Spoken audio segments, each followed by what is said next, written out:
Canderous Ordo. He's the most famous Mandalorian mercenary in this sector of the galaxy.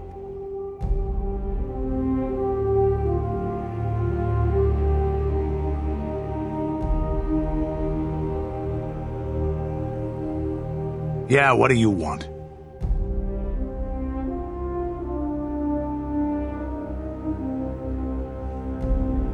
My name's Canderous Ordo. I work for David Kang in the Exchange. The hours aren't great, but they promised me a fortune to work for them, and I have nothing better to do. Mandalorian mercs like me are in high demand, but lately, Davik hasn't been paying me what he promised. I don't like getting cheated, so I figure it's time for me to break the Sith quarantine and get off this backwater planet.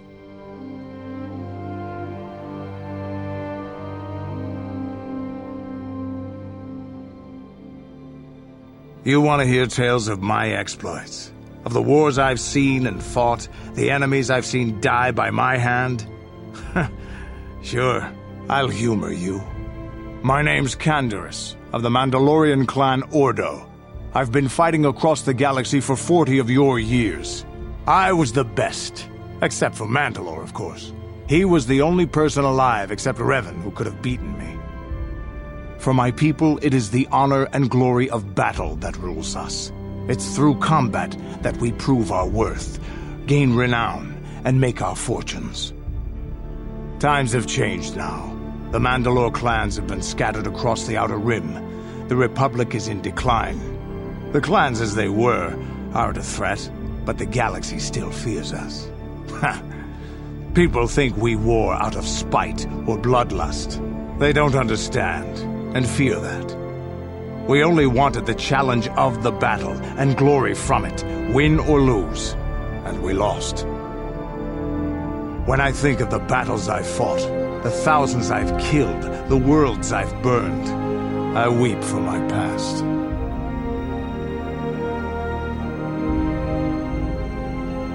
The Sith came to us with an offer, to fight a worthy enemy in a battle that would be remembered forever.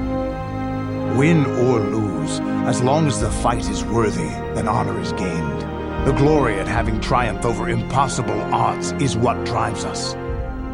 If there's nothing at stake, your possessions, your life, your world, then the battle's meaningless. We Mandalore take everything we are and throw it into battle. It's the true test of yourself. The battle against death, against oblivion.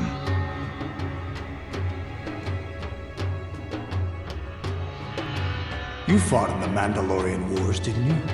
We may have faced each other in combat.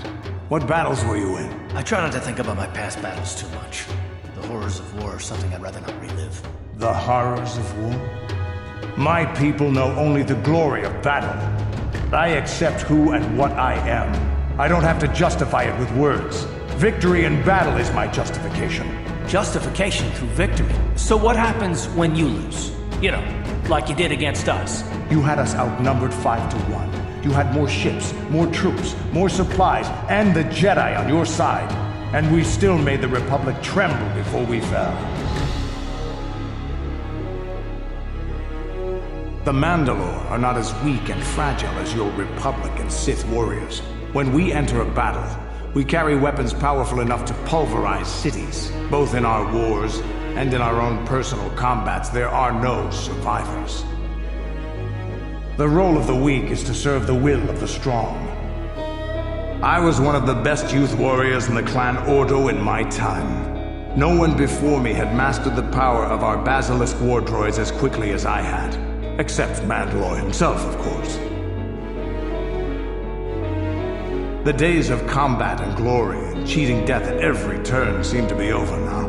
All life dies eventually. A true warrior is one who can beat it down whenever it raises its head. Never underestimate a Mandalorian.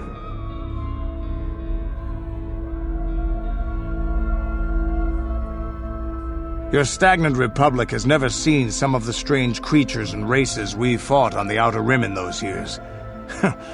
And you never will now. If a world isn't strong enough to defend itself, it's basically forfeit.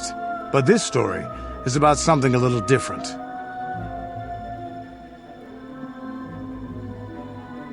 We were going through the asteroid fields of the Crispin system at the very edge of the galaxy, playing with the pirates and smugglers we found there. The main belt in the Crispin system consists of mainly small rocks covered in frozen methane gas shells, and the pirates were using them for cover. Ha! I remember using a thermal generator to cause the outer layer of one of the asteroids to vaporize in a picosecond. It blew out and shredded the 3 smugglers using it for cover. But that was a mistake. The asteroid I had targeted was smaller than most, maybe a dozen meters on a side. On the outside, it looked the same as any other, just a ball covered in frozen gas. But something must have been inside it, something inactive in the cold. The heat of my blast might have triggered something or woken something up. After I'd hit it, spots of light and heat appeared all over the thin shell, still covering it, evaporating the gases. What lay underneath looked like some sort of rocky growth. A deformed rock, pitted by scores of micrometeorite scars. I think something even older might have been inside that.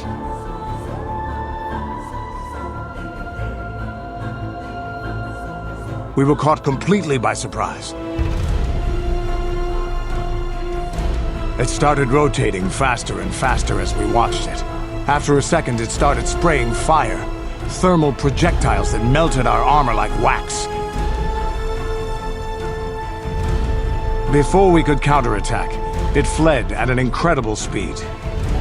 We couldn't catch it, but we could follow its hyperspace wake. We followed its trail as far as we could, heading away from the galactic core.